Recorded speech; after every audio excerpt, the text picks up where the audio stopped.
자, 오늘 본문 말씀 가지고 민수기 강의 18번째 시간 주의 인도하심 따라라는 제목으로 함께 은혜를 나누겠습니다. 함께 우리 제목을 따라 하시겠습니다. 주의 인도하심 따라. 한 번 더 따라 하시겠습니다. 주의 인도하심 따라.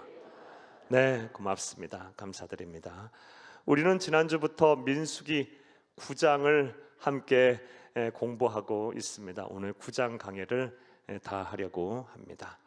지난 시간의 내용 간단하게 먼저 생각을 해보겠습니다. 민수기서 9장 1절에서 5절 말씀을 가지고 유월절의 현대적인 의미라는 말씀을 여러분에게 드렸습니다. 하나님께서는 출애굽한 이스라엘 백성이 1년이 지나서 시내산에서 머물 때 하나님께서는 이스라엘 백성들을 향해서 유월절을 지켜라 라고 명령을 하셨습니다. 그리고 이 명령을 이스라엘 백성들이 다 마음에 새기고 유월절을 아주 철저하게 지켰고, 지금도 유대인들은 이 유월절을 가장 큰 명절로 여기고 지키고 있습니다. 자, 그렇다면 유대인들은 그렇게 자신들의 명절로 알고 지키는데 우리들은 어떻게 해야 할까요? 우리들은 먼저 유대인도 아니고요, 우리는 구약의 백성도 아니고 신약의 백성인데 이 유월절을 우리가 어떻게 이해하고 또 유월절을 어떻게 생각하고 이 말씀을 준행하고 살아야 할까요? 사랑하는 여러분, 지난주에 우리가 살펴본 대로 우리 또한 유월절을 반드시 지켜야 합니다. 왜냐하면 로마서 2장 말씀에 근거해서 우리 또한 예수를 그리스도 믿는 그 순간부터 영적으로 아브라함의 자손 이면적 유대인들이 다 됐기 때문입니다. 하지만 우리가 유월절을 지키는 데 있어서 말씀드린 대로 우리는 구약의 백성들이 아닙니다. 우리는 신약의 백성들입니다. 우리 주 예수님께서 이 세상에 오셔서 대제사장이 되셨고 또 단번에 희생제물이 되심으로 우리에게는 더 이상 구약의 희생제사가 필요 없게 됐습니다. 우리 주 예수 그리스도 안에서 우리는 율법으로부터 자유함을 얻게 되었습니다. 오직 예수를 그리스도 믿는 믿음으로 말미암아 우리는 구원을 받게 됐고, 예수 그리스도 대제사장 되시는 예수 그리스도의 이름으로 기도하면 이제 하나님의 보좌 앞에 담대히 나아갈 수 있게 되었습니다.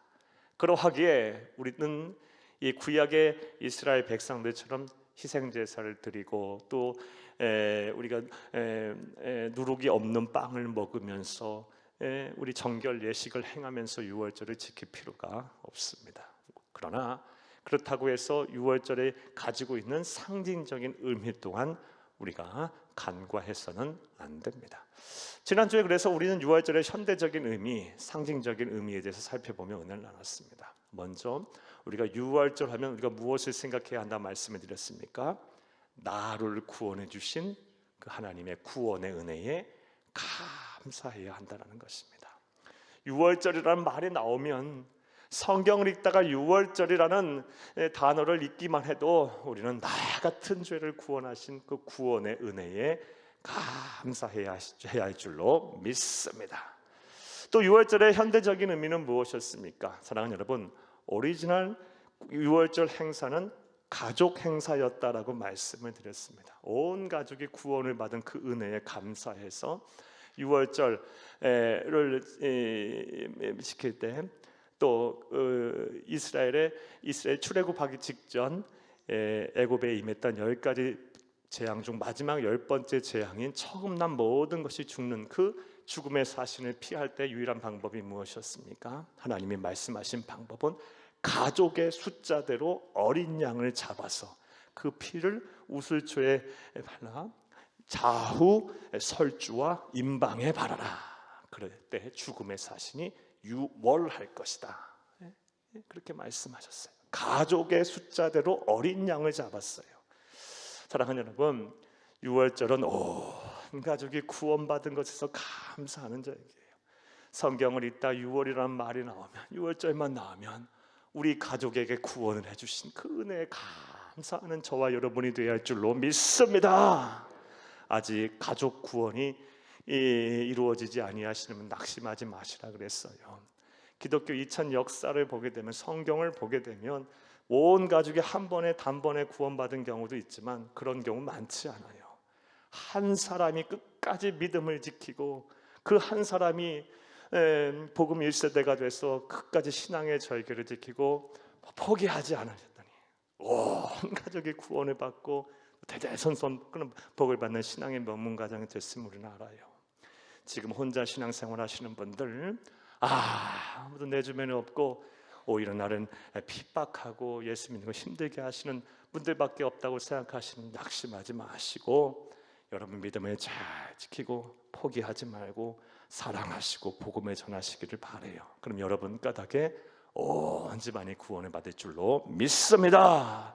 6월절은 온 가족이 구원받은 것에서 감사하는 것, 저에게 그런 상징적인 의미가 있어요. 또 6월절에는 어떠한 현대적인 의미가 있습니까? 하나님의 은혜, 지금까지 함께 하셨던 그 하나님을 깊이 생각하고 감사한다는 의미가 있어요. 사랑하는 여러분, 우리가 다 인정하고 알다시피 지금 우리가 살아오는 모든 일들, 그리고 내가 누리는 모든 것들은 그저 된 것이 아무것도 없어요. 지금 당장 내 손에 잡힌 것 없고 보이는 것 없고 만져지는 것 없어도 그래도 돌아보면 다 하나님의 은혜와 섭리가 있음을 알게 돼요. 사랑하는 여러분, 그러하게 우리가 6월이라는 말, 6월절만 생각해도 우리는 나에게 향하신, 나에게 쏟아 부어주신 그 하나님의 은혜에 감사해야 할 줄로 믿습니다. 6월절의 핵심은 감사예요. 감사. 그러니까 감사. 6월이라는 말 나오기만 하면 보고 읽을 때마다 나를 구원해 주신 은혜에 감사, 우리 가족을 구원해 주신 것에 감사, 지금까지 함께 하시고 앞으로 더 많은 은혜를 주실 것에 대해서 감사하는 것이 바로 6월절의 현대적인 의미입니다. 이런 감사의 실천이 저와 여러분 가운데 차고 넘치기를 간절히 주의 이름으로 축복합니다. 자, 이제 오늘의 강해를 하겠습니다. 오늘 우리가 살펴보아야 할 민수기 9장은 크게 두 단락으로, 내용상 두 단락으로 나눌 수가 있습니다. 먼저 9장 6절부터 14절까지가 한 단락이고 15절부터 23절까지가 또 다른 한 단락입니다. 내용상으로 볼 때 먼저 첫 번째 단락 6절부터 14절까지는 지난 시간에 이어서 이 6월절에 대한 말씀입니다. 하나님께서는 이스라엘 백성들 가운데 단 한 사람도 예외 없이 모두 6월절을 지키라고 명령하셨고 또 지킬 수 있는 방법까지 제시하셨습니다. 그 내용이 바로 6절부터 14절까지의 내용이고 15절부터 23절 두 번째 단락은 이제 이스라엘의 모든 준비가 다 끝났어요. 시내산에서 그들은 율법을 받았고 성막도 제작을 했고요. 그리고 이제 가나안 정복, 가나안 땅에 약속의 땅 진입하기 앞서서 백성들의 수를 사서 하나님의 군대까지 조직을 했고요. 그리고 하나님은 거룩하신 분이기에 그들 또한 거룩해야 할 게 정결 예식도 다 행했고 마지막으로 6월절까지 지켜냈어요. 그리고 이제 드디어 가나안 땅을 향해서 약속의 땅을 향해 나아가는 장면이에요. 근데 그냥 나아가지 않아요. 하나님의 인도하심 따라, 주의 인도하심 따라 낮에는 구름 기둥, 밤에는 불 기둥으로 인도하셨다. 그 말씀이 바로 15절부터 23절까지의 말씀입니다. 여러분, 오늘 먼저 첫 번째 단락, 두 번째 단락 순서대로 살펴보겠습니다. 오늘도 큰 시간 되기를 간절히 주의 이름으로 축복합니다. 축복합니다. 본문이 다 너무 길어서 읽지는 않고 부분 필요에 따라 발췌해서 오늘은 읽겠습니다. 먼저 6절부터 14절까지의 말씀을 보겠는데 6절에서 14절 말씀의 중요한 핵심 내용과 적용점에 대해서 먼저 말씀을 드리겠습니다. 6절에서 14절까지 말씀, 앞서 말씀드린 대로 6월절에 관한 말씀이라 그랬고요. 이스라엘 모든 백성들이 6월절을 지키게끔 하나님께서 방법을 제시하셨다. 그리고 그 방법대로 모든 이스라엘 백성들이 6월절을 지켰다라는 말씀입니다. 6절에서 14절 말씀에 보면 하나님께서는 6월절을 지켜라라고 명령하셨는데 예외적으로 부득이하게 어쩔 수 없이 6월절을 지킬 수 없는 사람들이 있었음을 알 수 있어요. 예를 들어서 갑자기 가족이 죽었어요. 그럼 장례를 치러야 되겠죠. 그럼 시체를 만질 수밖에 없잖아요. 근데 율법에서는 시체를 만진 자는 부정한 자다. 그래서 유월절을 지킬 수가 없었어요. 그런 사람들이 생겨났고요. 또 하나님께서는 온 이스라엘 회중들이 전부 다 유월절을 지키라고 했는데 타국에 가 있는 사람들, 유대인이지만 멀리 떨어져 있는 사람 유월절을 지킬 수가 없었어요. 그런 사람들을 향해서 하나님께서는 유월절을 지킬 수 있는 방법을 제시하셨어요. 그리고 그런 사람들이 이제 모세 앞에 나와 이야기를 해요. 하나님, 모세요, 하나님께서는 유월절을 다 지키라고 명령하셨는데 우리는 지금 율법에 의하면 지킬 수가 없잖아요. 이 문제를 어떻게 해결해야 합니까? 라고 묻습니다. 그러자 이 모세가 이 그들과 하나님 사이의 중재자가 돼서 이 문제를 해결해 나가는 내용이 바로 6절에서 14절 말씀이에요. 그리고 우리는 6절에서 14절 말씀에서 중요한 적용점을 이제 찾아야 하는데 그 적용점이 무엇이냐?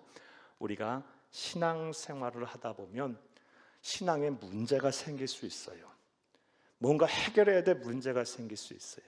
그 문제를 해결해야 할 때 그 문제를 어떤 방식으로 해결해야 하는지 우리가 방법을 오늘 말씀을 통해서 배울 수가 있습니다. 그날 시간 되기를 간절히 바랍니다. 할렐루야. 사랑하는 여러분, 우리가 신앙생활을 하다 보면 여러 가지 문제들이 생길 수 있어요. 이 문제를 우리가 어떻게 해결을 해야 할까요?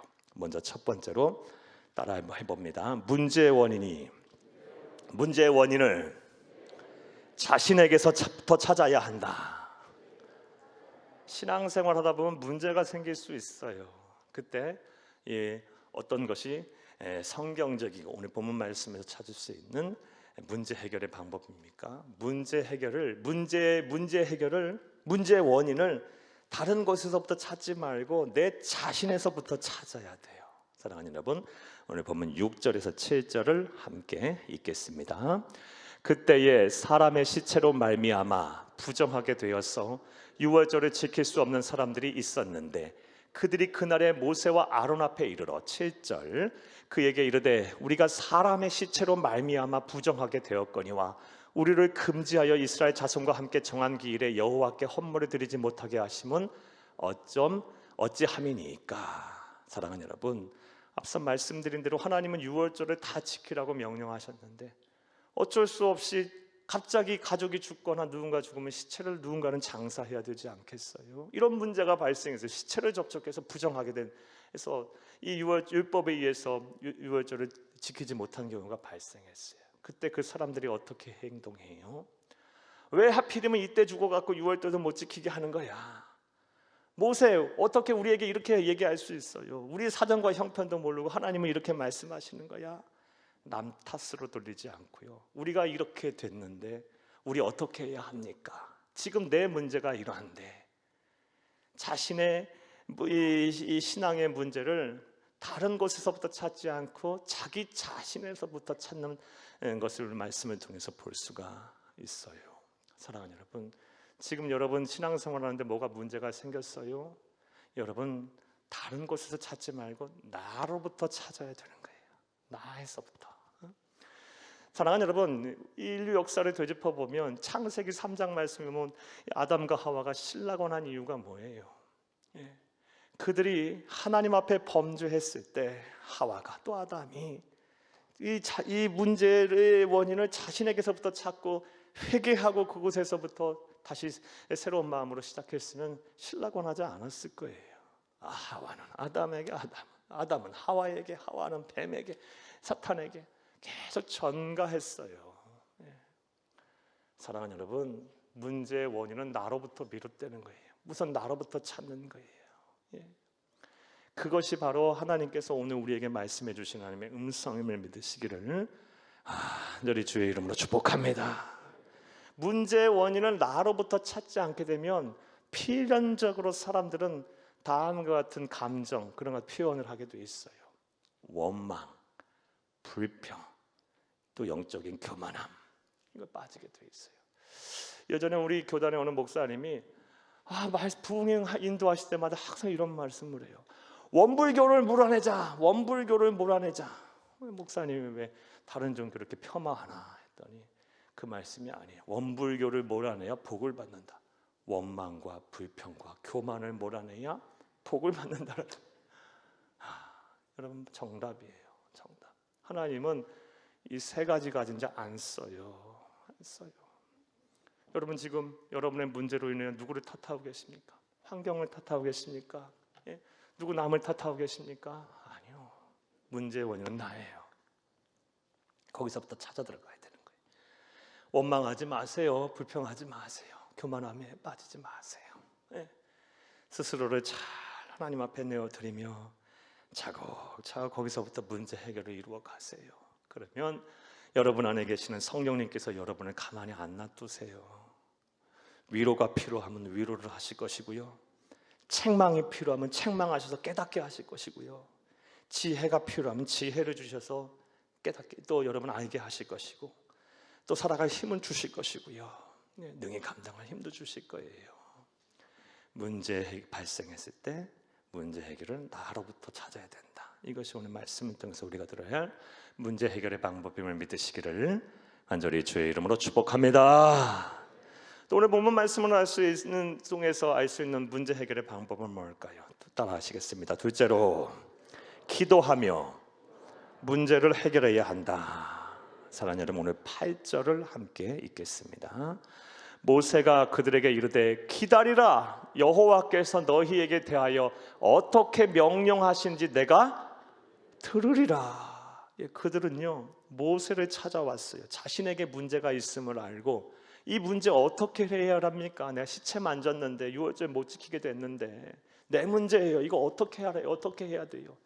그때 모세가 뭐라 이야기합니까? 기다려라, 여호와 하나님께서 너희에 대하여 어떻게 명령하신 내가 들으리라. 뭐 하겠다는 거예요? 기도하겠다는 거예요. 여러분, 모세가 어떤 사람입니까? 민족의 지도자고요, 준비가 될 대로 준비가 된 사람이에요. 지적으로나 영적으로나 여러분 다 경험적으로나 한 민족의 지도자는 그냥 세워지고 그냥 만들어지는 게 아니에요. 여러분 안 그래요? 모세는 40년간 이집트의 왕자로서 당대 최고의 학문과 교육을 받았고요, 또 다른 40년간 광야에서 하나님의 이 광야의 인생의 고난을 맛보며 그 고난 속에서 깊은 영적인 수련을 했어요. 그리고 하나님과 함께 하심을 모세는 계속 경험했고, 그리고 하나님과 친히 대면했던 자고, 모세의 손을 통해서 하나님은 초자연적인 수많은 기적과 역사, 이적을 행하셨어요. 그 정도 되면 이렇게 와서 물었을 때 그래 이렇게 해, 내가 경험해보니 이렇게 하면 되겠어, 누가 말하기를 이렇게 하면 되겠어, 이렇게 하고도 남아요. 하지만 모세의 위대한 점은요, 여기서 뭐 하려라 그래요? 기다려라. 여호와 하나님께서 너희에 대하여 뭐라고 말씀하신 내가 들어야겠다, 기도하겠다라는 거예요. 대부분의 성도들이 기도한다고 하면 기도 안 해요. 저 압니다. 뭐 부탁하고 뭐 말씀 권면해 보면 기도하겠습니다, 기도 안 해요. 이미 답은 나와 있어요. 가장 하기 좋은 핑계가 기도해 보겠습니다. 여러분 기도 안 하잖아요. 정말 기도하는 사람은요, 그렇게 원하고 하나님께 바라는 사람, 금식을 하기도 할 거고 뭐 어떻게든 하겠죠. 작정하면 기도하고.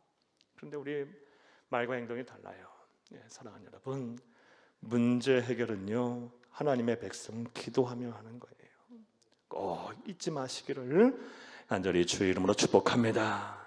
참 기도하면 하나님은 반드시 무언가를 말씀하세요.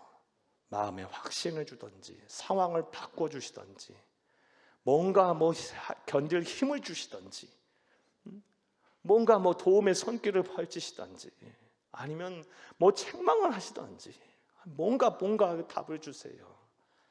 우리가 이 기도의 능력, 이 기도의 힘, 이 기도의 맛을 우리가 알아야 돼요. 성도에게만 주신 특권이에요. 힘들고 어려우십니까? 지금 뭔가 문제를 해결하셔야 됩니까? 기도해야 할 때문에 믿으시기를 간절히 주의 이름으로 축복합니다. 문제 해결의 두 번째 방법은 기도하라라는 것입니다. 오늘 본문 말씀을 통해서 알 수 있는 문제 해결의 답 한번 따라 하시겠습니다. 셋째로 하나님의 말씀에서 답을 찾아야 한다. 하나님의 말씀에서 답을 찾아야 합니다. 오늘 보면 10절에서 우리 14절을 13절까지만 읽겠습니다. 13절, 10절에서 13절.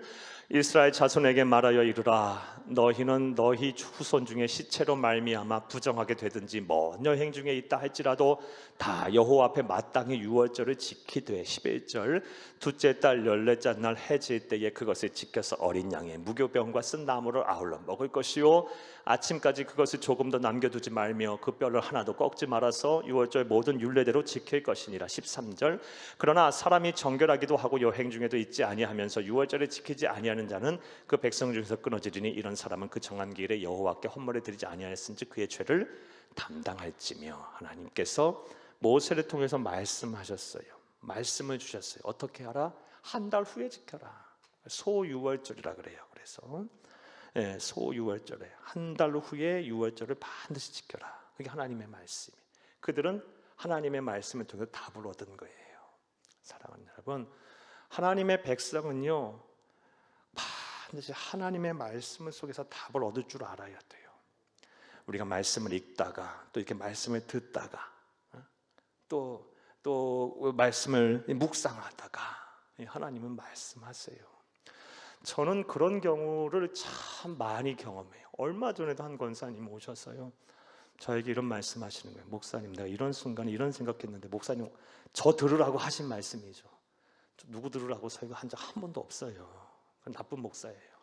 누구 들으라고 하는 말씀, 설교를 준비하는 목사가 어디 있어요?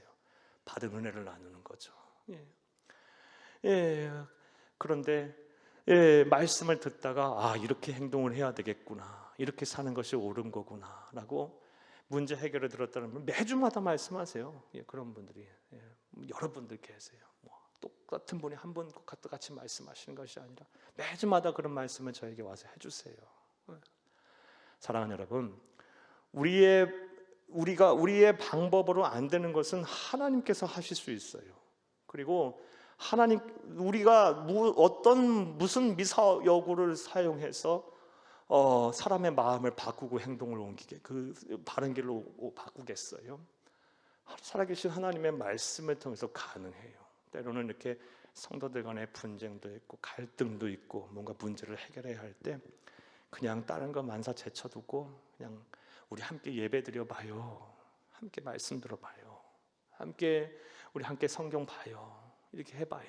이렇게 하다 보면요 뭐 문제 굳이 해결하지 않으려 하다가 말씀 듣다가 공부하다가 읽다가 스스로 알아서 하나님께서 녹여주셔서 그 문제 해결되고 이 관계가 회복되는 것을 참 많이 경험합니다. 사랑하는 여러분, 성도는요, 저와 여러분 다 성도예요. 성도는 하나님의 말씀을 통해서 답을 얻어야 돼요. 내 마음이 좌로나 우로나 가면 안 되고 하나님의 말씀에 딱 서야 돼요. 이런 여러분들이 다 되기를 간절히 주의 이름으로 축복합니다. 이런 성경을 보면 이런 삶을 살았던 사람들의 얘기가 참 많이 나오는데 오늘 여러분에게 한 사람의 신앙 고백 한번 찾아드릴게요. 시편 119편 50절을 함께 읽겠습니다. 함께 읽습니다. 이 말씀은 나의 고난 중에 위로라. 주의 말씀이 나를 살리셨기 때문이니이다. 아멘. 사랑하는 여러분, 시편 기자가요 하나님의 말씀을 통해서 답을 얻은 거예요. 고난 중에 위로라. 그리고 이 말씀이 나를 살리셨다. 이제 살겠다. 우리 성도님들 가운데 꼭 뭐 죽을 병에 걸리고 뭐 생사의 기로에 놓여서만 죽겠나요? 그냥 마음이 힘들어서 죽겠다라는 생각이 들 정도가 때가 있어요. 그렇죠? 뭐 그런 거 갖고 그래 내가 힘들면 힘든 거고요. 그럴 때 하나님께서 이렇게 말씀을 통해서 말씀해 주시고 이렇게 해야겠구나라는 확신을 주시면 그 말씀대로 살면 돼요. 복잡하게 살 것이 없어요. 우리 그리스도인은 단순해져야 돼요. 하나님의 말씀의 인도하심에 따라, 말씀하시는 데 따라 거기에 감사하고 순복하고 순종하고 가면 되는 거예요. 복잡하게 살 필요가 없어요. 복잡해지는 순간 내가 괴로워요. 힘들어요. 사랑하는 여러분, 오늘 짧게나마 이 9장 6절에서 14절 이 말씀을 통해서 우리 그리스도인들이 세상을 살다가 문제 해결할 때 어떻게 문제를 해결해야 되냐 말씀을 드렸습니다. 이 말씀대로 살기를 간절히 주의 이름으로 축복합니다. 자, 이제 두 번째 단락, 오늘 우리가 잘 봐야 할 두 번째 단락을 한번 보겠습니다. 9장 15절에서 23절 말씀은요, 말씀드렸다시피 이제 모든 준비가 다 끝났어요. 이스라엘 백성들이 출애굽해서 시내산까지 이르는 때 시간은 2달 혹은 3달 정도 걸렸어요. 그런데 하나님께서는 이 시내산에서 바로 이 가나안 땅에 들어가게 하지 아니하시고 그곳에서 1년이라는 시간에 머물게 하십니다. 그 1년 시간 머물게 하면서 이제 하나님께서 가나안 땅, 약속의 땅에 들어갈 준비를 이제 시키시는 거예요. 앞서 말씀드린 대로 이제 하나님께서 십계명도 주시고요, 율법도 주세요. 율법은 하나님의 뜻이에요. 율법도 주시고, 그리고 성막을 세우라, 이동식 성전, 하나님의 임재의 상징인 성막을 세우라 말씀하셨고, 그리고 제사장들을 세우고요, 레위인들을 구별해내고요, 그리고 정결례식을 행해요. 그리고 나서 이제 하나님의 군대를 조직을 해요. 민수, 백성을 셌다라는 거네요. 넘버스, 이게 민수기 아니에요. 백성들의 숫자를 세서 이제 호구 조사를 해서 군대를 조직해요. 마지막으로 유월절을 지키게 하고, 드디어 이제 하나님께서 광야로 이스라엘 백성들을 내모십니다. 내모시는데 약속의 땅을 가게 하시는데 그냥 가게 하지 않으셨다 그랬어요. 성막 위에, 하나님의 임재의 상징인 성막 위에 낮에는요 구름이 이렇게 위에 있어요. 그리고 밤에는 불꽃이 이런 모양이 이렇게 있어요. 그 말씀을 한번 보겠습니다.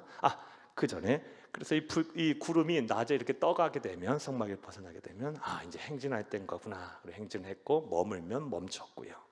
밤이라도 불꽃이 모양이 머물러 있으면 그냥 멈춰 있었고, 떠나게 되면 이동을 했어요. 그 말씀을 함께 보겠습니다. 15, 16절만 읽을까요? 15, 16절을 함께 읽겠습니다. 성막을 세운 날에 구름이 성막 곧 증거의 성막을 덮었고, 저녁이 되면 성막 위에 불 모양 같은 것이 나타나서 아침까지 이르렀을 때 항상 그러하여 낮에는 구름이 그것을 덮었고 밤이면 불 모양이 있었는데, 17절도 읽을까요? 구름이 성막에서 떠오를 때에는 이스라엘 자손이 곧 행진하였고 구름이 머무는 곳에 이스라엘 자손이 진을 쳤으니. 18절도 읽읍시다. 이스라엘 자손이 여호와의 명령을 따라 행진하였고 여호와의 명령을 따라 진을 쳤으며 구름이 성막에 머무는 동안에는 그들이 진영에 머물렀고. 아멘. 15, 16절 말씀해 보면요, 단순히 그냥 구름 그리고 불꽃 모양이라고 나왔는데, 출애굽기 13장 21, 22절 말씀에는요 자세하게 구름 기둥과 불 기둥이었다고 말하고 있어요. 함께 읽겠습니다. 여호와께서 그들 앞에서 가시며 낮에는 구름 기둥으로 그들의 길을 인도하시고 밤에는 불 기둥으로 그들을 비추사 낮이나 밤이나 진행하게 하시니 낮에는 구름 기둥 밤에는 불 기둥이 백성 앞에서 떠나지 아니하니라. 아멘. 낮에는 구름 기둥으로 밤에는 불 기둥으로 하나님의 백성을 인도하셨어요. 주의 인도하심 따라 그렇게 인도하셨어요. 사랑하는 여러분, 하나님께서는 이스라엘 백성들만의 하나님이 아니시죠. 저와 여러분만의 하나님이시기도 하세요. 우리도 하나님의 인도하심을 받는 하나님의 백성이 완전히 믿는 여러분 되기를 간절히 주의 이름으로 축복합니다. 자, 그렇다면 이스라엘 백성이 이렇게 구름 기둥, 낮에는 구름 기둥으로 밤에는 불 기둥으로 하나님의 인도하심에 따라 행진하고 멈췄다라는 것은 어떠한 영적인 의미가 있을까요? 이 이스라엘 백성들이 낮에는 구름 기둥, 밤에는 불 기둥으로 하나님의 인도하심에 따라 행진하고 멈췄다라는 영적인 의미를 아는 것이 우리에게 매우 중요해요.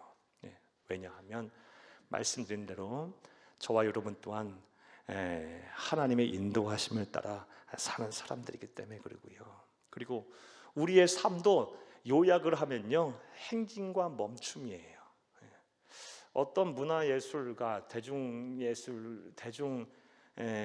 문화예술 평론가는요 우리 인생을 고스톱이라고 그러더라고요. 고 아니면 스톱이래요. 우리의 인생이 그런 것 같아요. 건강할 때가 있고 아플 때가 있고 형통할 때가 있고 잘 안 될 때가 있고 또 뭐 기쁠 때가 있고 슬플 때가 있고 가난할 때가 있고 부유할 때가 있고 여유로울 때가 있고 우리 인생의 고아님은 스톱이에요. 정말 그래요. 그러하기에 우리 인생이 행진 아니면 또 멈춤이기에 이스라엘 백성이 낮에는 구름 기둥 밤에는 불 기둥으로 주의 인도하심에 따라 행진과 멈춤을 했다는 것에 대한 영적인 의미를 우리가 또 잘 알아야 합니다. 자, 그렇다면 이스라엘 백성들의 이 행진과 멈춤의 영적인 의미는 무엇일까요? 이것이 바로 이것에 대한 의미를 찾는 것이 오늘 15에서 23절의 중요한 적용점입니다. 자, 이것을 둘로 한번 나눠서 한번 영적인 의미를 찾아볼게요. 먼저 행진의 의미는 영적인 어떤 의미가 있고 나중에 이제 멈춤의 영적인 어떤 의미가 있는지 살펴볼게요. 행진에 있어서의 영적인 의미 첫 번째는요, 약속의 성취, 약속이라는 의미가 있어요. 사랑하는 여러분, 이스라엘 민족은 낮에는 구름 기둥, 밤에는 불 기둥으로 하나님의 인도하심에 따라 행진을 했는데 그들은 향방 없이 목적 없이 그냥 이동한 민족이 아니에요. 하나님께서 약속하신 가나안 땅을 가는 거예요. 이것이 중요한 거예요. 그냥 목적 없이 하나님께서 이끌어가는 것이 아니고 하나님은 그들에게 일찍이 아브라함과 이삭과 야곱을 향해서 말씀하시고 약속을 주셨어요. 이 땅을 너에게 주겠다. 그 약속의 땅, 가나안 땅을 너에게 주겠다라는 그 약속을 이루시기 위해서 낮에는 구름 기둥, 밤에는 불 기둥을 그들을 행진하게 하셨던 거예요. 오늘날 저와 여러분도 똑같아요. 우리도 하나님의 언약의 백성들이에요. 우리도 우리의 인생을 그냥 사는 게 아니에요. 우리도 우리에게 주신 약속의 본향이 있어요. 그것이 어디입니까? 천국이에요. 우리가 가야 할 곳은 천국이에요. 여러분, 이거 분명히 아셔야 돼요. 우리는 이 세상을 살지만 우리의 본향인 천국을 향해 가는 사람들이에요. 우리의 최종 목표는 어디예요? 천국이에요. 그럼 우리가 이 세상 사는 동안 뭘 중요시해야 되는지 답이 나와요. 우리의 믿음보다 더 중요한 게 어디 있어요, 여러분? 잘 먹고 잘 사는 게 중요한 게 아니에요, 여러분. 결국 우리가 가야 할 곳은 그 약속의 땅이에요. 약속의 땅. 히브리서 말씀에 이걸 정확하게 말씀하고 있어요. 히브리서 11장 13절에서 16절을 함께 읽겠습니다. 이 사람들은 다 믿음에 따라 죽었으며 약속을 받지 못하였을 때 그것들을 멀리서 보고 환영하며 또 땅에서는 외국인과 나그네임을 증언하였으니. 자, 13절은 우리의 인생이 나그네라는 거예요. 믿음의 사람들도 다 나그네 인생을 살았어. 자, 14절, 그들이 이같이 말하는 것은 자기들의 본향을 찾는 자임을 나타내미니라. 인생은 나그네였어. 나그네 같은 인생을 살았어. 왜? 가야 할 본향이 결국 있기에. 그것이 약속의 땅이기에. 그러니까 우리도 이 세상에서 사는 것이 우리의 나그네 인생이라는 걸 알아야 돼요. 이 세상에서만 목매어 살면 안 돼요. 결국 우리가 가야 할 곳은 약속의 땅, 하나님의 나라 본향인 천국이에요. 그곳에 소망을 두고 우리가 해야 할 것을 해야만 사는 거예요. 15절 읽겠습니다. 그들이 나온 바 본향을 생각하였더라면 돌아갈 기회가 있었으려니와 그들이 이제는 더 나은 본향을 사모하니 곧 하늘에 있는 것이라. 이러므로 하나님이 그들의 하나님이라 일컬음을 받으심을 부끄러워하지 아니하시고 그들이 한 성을 예비하셨느니라. 본향, 현재 이 세상을 생각한 것이 아니라 15절, 16절 더 나은 본향을 사모했답니다. 저와 여러분의 삶의 태도가 이래야 돼요. 그리스도인들은요, 영원한 하나님의 나라, 약속의 땅인 본향을 사모하며 사는 사람들이에요. 여러분, 이걸 잊지 마세요. 그럼 우리가 어떻게 살아야 돼? 하나님의 영광을 위해 살아야 되고 주가 주신 사명이 귀한 거고요. 먼저 그 나라와 그 의를 구할 줄 알아야 되고요. 이 세상에 살면서 잘 되고 안 되고 때로는 행진할 때가 있고 멈출 때가 있고요. 아플 때가 있고 건강할 때가 있고요. 가난할 때가 부유할 때가 있어요. 이런 거 갖고 일희일비하면 안 돼요. 왜 낙심하고 왜 절망하고 왜 우울하고 왜 분노하고 왜 포기하고 막 그래요. 왜 절망하고. 세상 사람들이 하는 일이거든요. 이 세상에 소망을 두었기 때문에 그런 거 하는 거 아니겠어요? 이 세상에 사는 동안은 하나님이 주신 은혜에 감사하며 하나님이 주신 이 아름다운 세상에서 주가 주신 거 아름답게 잘 누리고 주가 주신 사명 잘 감당하며 결국 우리가 가야 할 천국을 바라보고 거기에 소망을 두고 그렇게 사는 거예요. 더불어서 우리 예수님께서 요한복음 6장 27절에 이런 말씀하셨어요. 썩을 양식을 위하여 일하지 말고 영생하도록 있는 것을 위하라 그랬어요. 영생하도록 있는 것. 이게 뭐예요? 하나님의 나라, 하나님의 말씀, 이런 것들을 위해서 열심히 하면서 내게 주은 삶, 내게 재물 주었고, 그랬으면 그 감사하면 그 하나님의 영광을 위해 쓰고, 또 여러분 주신 사명에 감당해서 사용하고, 건강 주셨으면 그렇게 하고, 지혜 주셨으면 그렇게 하고, 가족도 마찬가지예요. 삶의 시간도 마찬가지고. 이 세상에 소망이 있으면요, 이 세상 사는 동안 일에 비해서 못 살아요. 맨날 죽겠다고만 하죠. 우리의 삶의 가치관이 세상에 머물러 있어서 그래요. 세상에 살지만 우리의 시민권은 천국에 있다 그랬어요. 거기서부터 다시 오실 예수 그리스도를 기다린다 그랬어요. 빌립보서 말씀에. 여러분, 이걸 꼭 기억하세요. 그리고 결국 가야 할 곳은 약속의 땅인 본향인 천국임을 알고 행진을 하세요. 두려워하지 말고 하나님이 이끄시는 대로 행진하세요. 담대하게 하세요. 하다가 안 될 수도 있고요, 잘 될 수도 있고요, 어려울 수도 있고요, 힘들 수도 있고, 잘 될 수도 있어요. 잘 되단 말 계속 하고 있는 것 같아? 할 수 있어요. 그럴 때도 있고 저럴 때도 있는 거예요. 예배하지 말고 약속의 땅을 향해 행진하세요. 그게 우리 그리스도인의 삶의 태도임을 자세히 믿으시기를 간절히 주의 이름으로 축복합니다. 한번 따라 하시겠습니다. 우리는 나그네와 같은 인생을 살며 약속하신 본향인 천국을 향해 나아가는 순례자이다. 이걸 꼭 기억하세요. 우리의 인생이요, 하나님의 이끄시는 대로 따라가는 순례자고요, 우리는 행진 아니면 멈추는 거예요. 고 아니면 스톱이 우리의 인생이에요. 고 할 때는요, 약속의 땅을 향해 가는 것을 잊지 마세요. 또 이 행진에는 어떠한 의미가 있을까요?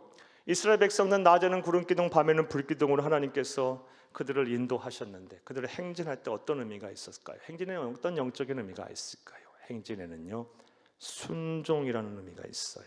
순종. 사랑하는 여러분, 오늘 본문 18절에서 20절 그리고 23절을 함께 읽겠습니다.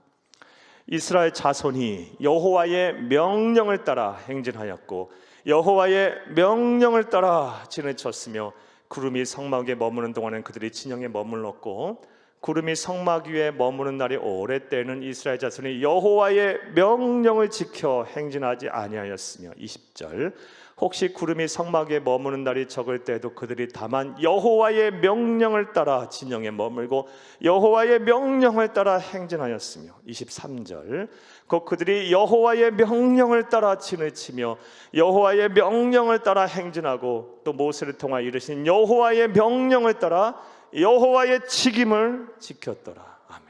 이 짧은 구절 안에 지금 여호와의 명령을 따라가 몇 번 나와요, 여러분? 8번이에요, 9번이에요. 여러분, 우리가 행진할 때는요, 순종을 배워야 되는 거예요. 순종해야 되는 거예요. 지금 이스라엘은요, 민족은 출애굽한 이스라엘 백성은 지금 광야라는 그런 환경에 놓여 있어요. 광야는 사람 살기 참 불편한 곳이에요. 잘 알다시피 물 한 모금 제대로 맛있었고 불 한 폭이 나지 않고 낮에는 열사의 땅, 밤에는 또 혹한의 땅, 맹수가 있고 도적대가 출몰하고 사람 살기 부적합한 곳이에요. 그런 곳으로 하나님께서 내모셨어요. 그리고 낮에는 구름기둥, 밤에는 불기둥으로 인도해 가세요. 왜 그럴까요? 여러 가지 이유가 있을 수 있겠지만 순종을 배우라 하는 거예요. 행진을 시키면서 순종을 배우라. 여러분, 이거 우리 위에도 동일하게 그대로 적용해야 돼요. 지금 여러분 광야 같은 그런 인생을 사십니까? 쉽게 말해 고난의 시간을 보내고 계십니까? 그러면 우리는 순종을 배워야 할 때임을 믿으시기를 간절히 주의 이름으로 축복합니다. 광야에서의 가장 중요한 핵심 레슨은 순종이에요. 순종. 그러면 이렇게 또 말씀하시는 분 계세요. 순종이라뇨. 어느 정도까지 순종을 해야 돼요? 나 순종 못하겠어요. 순종하라 순종하라 성경을 엄청 나오는데 우리 저와 여러분만큼 순종 안 하는 사람 정말 많아요. 뭘 그렇게 하실 말씀들이 많은지, 뭘 그렇게 이런 표현 써서 죄송해요, 잘났는지, 뭐가 그렇게 하고 말고 하는 얘기들이 많은지 순종도 잘 안 해요. 그러면 이와 관련해서 이 말씀도 한번 보세요. 여러분 히브리서 5장 8절에서 10절을 함께 읽겠습니다. 그가 아들이시면서도 받으신 고난으로 순종함을 배워서, 잠깐만요. 성경을 볼 땐 항상 지시어 대명사를 잘 봐야 돼요. 그가 누굽니까? 예수님. 예수님은 아들이시면서 받으신 고난으로 뭘 배웠대요? 순종함을 배워서. 9절 읽어요. 온전하게 되셨은즉 자기에게 순종하는 모든 자에게 영원한 구원의 근원이 되시고 하나님께 멜기세덱의 반차에 따른 대제사장이라 칭하심을 받으셨느니라. 아멘. 우리 주 예수님께서 이 세상에 오셔서 뭘 배우셨어요? 고난을 통해 순종을 배웠어. 예수님도 순종을 배웠는데 왜 우리가 순종을 안 배우려고 그래요? 말이 안 되는 얘기죠. 저와 여러분이 순종을 배워야 되는 거예요. 광야에서 살 때는요, 광야 같은 시간을 보냈을 때는요, 특별히 고난의 시간을 보낼 때는 내가 순종을 배워야 할 때구나, 예수님처럼 그렇게 해야 되는 거구나 라는 걸 알아야 돼요. 이런 애와 실천이 저와 여러분 가운데 있기를 간절히 주의 이름으로 축복합니다. 사랑하는 여러분, 낮에는 구름기둥, 밤에는 불기둥으로 하나님께서는 이스라엘 백성들을 인도하셨어요. 특별히 이렇게 행진하게 하셨어요. 이 행진의 영적인 의미가 뭐예요? 약속, 또 하나 순종이에요.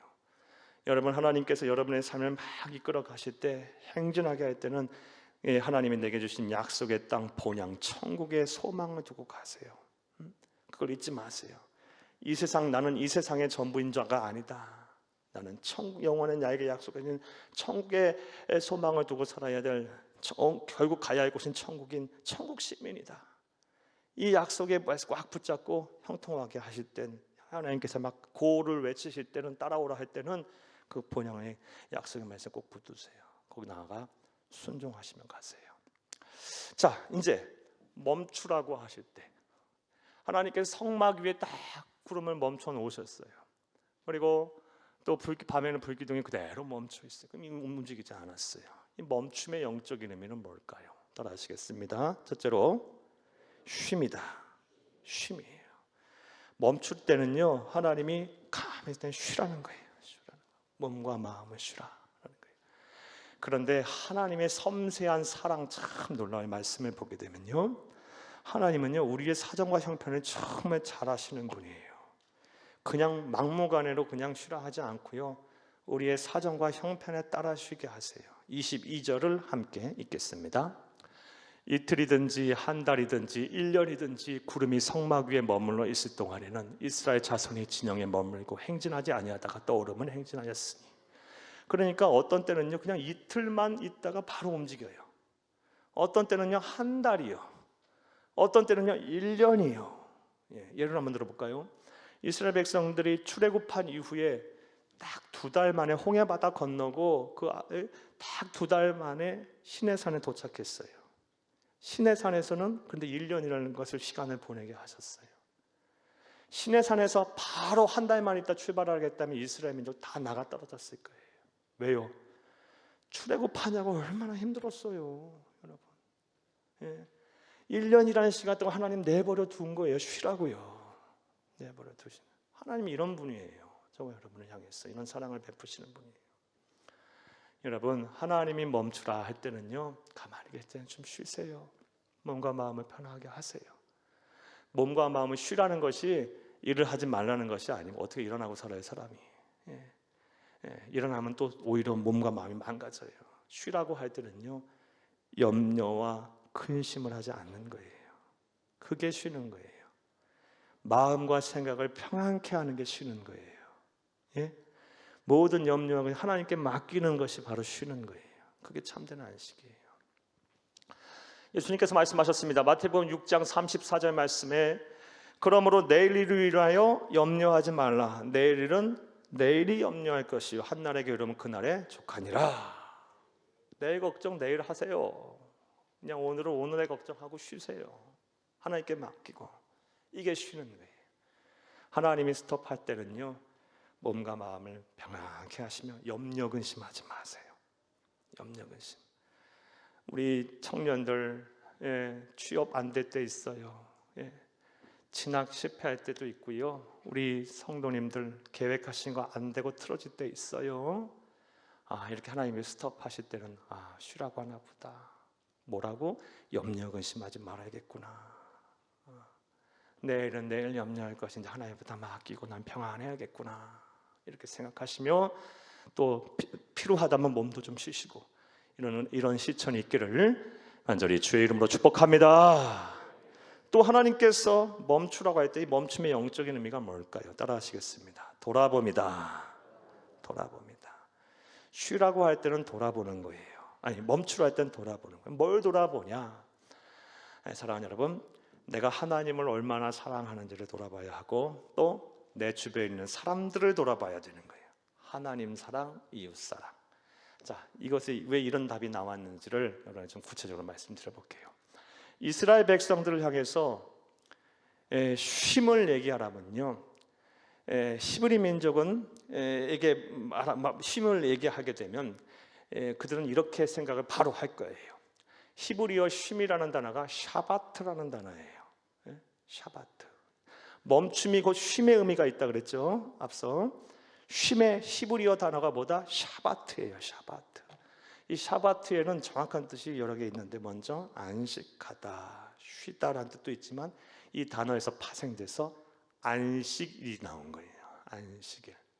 안식일이 뭐예요? 샤바트예요. 샤바트. 그러니까 쉬다라고 생각하면 그들은 이스라엘 민족은 지금도 마찬가지예요. 안식일을 생각해요. 그래서 그 이스라엘 민족이 그렇게 안식일을 지키는 거예요. 안식일을 죽자사자 지키잖아요. 예수님 당시도 그랬고. 이 안식일이라는 게 중요하기 때문에. 그럼 이 안식일이 중요하게 된 계기가 뭐예요? 십계명이죠. 여러분, 1에서부터 10가지의 계명, 가장 하나님의 백성이 지켜야 될 10가지의 계명이에요. 첫 번째 계명이 뭡니까? 나 외에 다른 신을 섬기지 말라. 두 번째 계명, 하늘, 땅, 바다 어디 있던 간에 우상 만들고 절하지 말라. 세 번째 계명이 뭐예요? 하나님의 이름 망령되이 끊지 말라. 첫 번째부터 세 번째 계명은 하나님을 향한 계명이에요. 그리고 네 번째 계명이 뭡니까? 안식일을 기억하여 거룩하게 지켜라. 이거 딱 놔둬요. 이게 하나의 고리예요, 고리. 다섯 번째 계명이 뭡니까? 네 부분을 공경하라. 여섯 번째 살인하지 말라. 일곱 번째 간음하지 말라. 여덟 번째 도적질하지 말라. 아홉 번째 이웃의 거짓 증거하지 말라. 열 번째 내 이웃을 탐하지 말라. 사람을 향하여 짓는 죄들의 말이에요. 계명이에요. 그러니까 이 안식일을 기억하여 거룩하게 잘 지키게 되면 하나님을 사랑하는 첫 번째에서 세 번째 계명 잘 지킬 수 있다고 저는 생각했고요. 그리고 이 안식일을 기억하여 거룩하게 잘 지키면 부모를 공경하라부터 내 이웃의 것을 탐하지 말라라는 이 10번째까지 계명을 잘 지킬 수 있다고 생각을 한 거예요. 그래서 그토록 안식일을 기억하여 거룩하게 지키려고 막 힘썼고 예수님께서 안식일 날 막 일하니까 바리새인과 서기관들, 그 근본주의적인 신앙 갖고 있던 사람들이 못 참았던 거예요. 이해되셨습니까? 사랑하는 여러분, 멈춤은 곧 쉼을 의미하고요, 쉼은 곧 안식을 의미해요. 사랑하는 여러분, 안식일을 잘 지키게 되면 하나님을 사랑할 수 있고요, 이웃을 사랑할 수 있어요. 곧 내가 하나님이 멈추라고 할 때는 이제 안식을 하라라고 생각한다고 생각을 하고 이제 돌아봐야 되는 거예요. 내가 하나님을 얼마나 사랑하는지, 얼마나 이웃 사랑하는지, 이걸 돌아보는 여러분들 되기를 간절히 주의 이름으로 축복합니다. 때로 살다 보면 하나님이 스톱 외치셔갖고 이외 인도하심에 따라 스톱해야 될 때 있어요. 그때는 뭘 해야 된다? 내가 하나님을 얼마나 사랑하는지, 이걸 돌아보는 거예요. 그리고 내 주변에 있는 부모, 형제, 남편, 아내, 자녀들, 후손들, 그동안 일한다고 하면서 뭐 한다고 하면서 소홀히 했던 거 있으면 안 돼요. 가정도 하나님 주신 아주 완벽한 공동체인데 가정도 잘 돌보고, 그리고 또 그동안 못 섬겼던 사람들 섬기고, 이 하나님 사랑, 이웃 사랑을 내가 제대로 했는지를 돌아보는 시간을 갖는 것이 바로 하나님이 멈추라 할 때 해야 할 우리가 이름을 믿으시기를 간절히 주의 이름으로 축복합니다. 이해되셨죠? 영적인 의미, 주의 인도하심에 따라 하나님이 고하실 때, 스톱하실 때, 행진하라고 하실 때 또 멈추라고 하실 때 거기서 어떤 의미가 있는지를 잘 알고 우리 사는 참된 그리스도인들이 다 되기를 간절히 바랍니다. 자, 말씀 맺겠습니다. 오늘 본문이 좀 길어서 여러분 빨리 여러분의 말씀을 드렸어요. 두 가지 본문 내용을 가지고 우리 9장에 대한 강의를 했어요. 여러분 먼저 6절부터 14절까지 말씀을 통해서 우리가 이 신앙생활을 하다가 문제가 생겼을 때 어떻게 해결해야 되는지 방법을 말씀드렸어요. 원망과 불평하기에 앞서서 문제의 원인이 나로부터 있더라는 것을 아세요. 거기서부터 찾아 들어가세요. 그리고 기도하며 문제를 해결하시고 하나님의 말씀을 통해서 답을 얻으세요. 또 두 번째 단락 15절에서 23절 말씀, 낮에는 구름기둥 밤에는 불기둥으로 인도하셨던 그 이스라엘 백성들의 행진과 그 멈춤의 영적인 의미를 통해서 우리도 이 세상 살다 보면 주의 인도하심에 따라 하나님이 고하기도 하시고 스탑하기도 하시는데, 그럴 때 우리가 어떻게 살아야 하는지, 어떤 마음가짐, 어떤 신앙의 자세로 살아야 되는지 말씀을 드렸어요. 하나님께서 고하실 때, 행진하라 하실 때는요, 이 세상에 소망이 있음을 소망을 두지 마시고 영원한 본향인 천국의 소망을 두고 있음을 기억하고 그 약속을 땅을 바라보며 사셔야 돼요. 그렇지 않고 되다 보면 또 일일비 무너지고 자빠지고 별짓 다 하다가 또 마음의 상처도 있고 금방 또 영혼의 내상을 입게 돼 있어요. 감사와 기쁨 속에 사시고 주가 주신 사명자에 감당하시고 하늘의 상급을 위해 사는 여러분 다 되기를 간절히 바랍니다. 그리고 광야 같은 인생을 살 때는요, 이 고난의 시간을 통해서 우리는 순종을 배워야 하는 거예요. 순종을, 낮아지고 가꿔지고 겸손해지고 하나님 말씀에 순종하는 훈련이 될 때 우리는 비로소 하나님이 쓰시는, 하나님 기뻐하시는 그런 거룩한 하나님 백성이 되는 것입니다. 멈추라고 할 때는요, 쉬는 거예요. 쉬는 거예요. 쉰다는 것은요, 염려하지 않는 거예요. 근심하지 않는 거예요. 어떻게 사람이 그냥 24시간 잠만 자고 아무 일도 안 하고 쉴 수 있어요? 그렇게 살 수는 없어요. 아무리 쉬는 사람도 가정일은 해야 하고요. 우리가 기본 인간으로서 가져야 될 기본적인 행동을 해야 되는 거예요. 염려와 근심에서 벗어나는 거예요. 하나님 앞에 맡기고 그리고 마음의 평안을 이루는 거예요. 내일은 내일 염려하세요. 한날의 괴로움은 그날의 족한 거예요. 그리고 쉴 때는요, 돌아보는 거예요. 내가 하나님을 얼마나 사랑했는가, 그동안 내가 내 이웃에게 소홀히 하지 않았는가, 내 가족들에게, 또 주의 종들에게, 또 교우들에게, 또 누군가에게 소홀히 하지 않았는가, 이런 것들을 잘 생각하고 되돌아보며 더 이런 시간 통해 성숙한 그리스도는 거듭나시기를 간절히 주의 이름으로 축복합니다. 축복합니다. 축복합니다.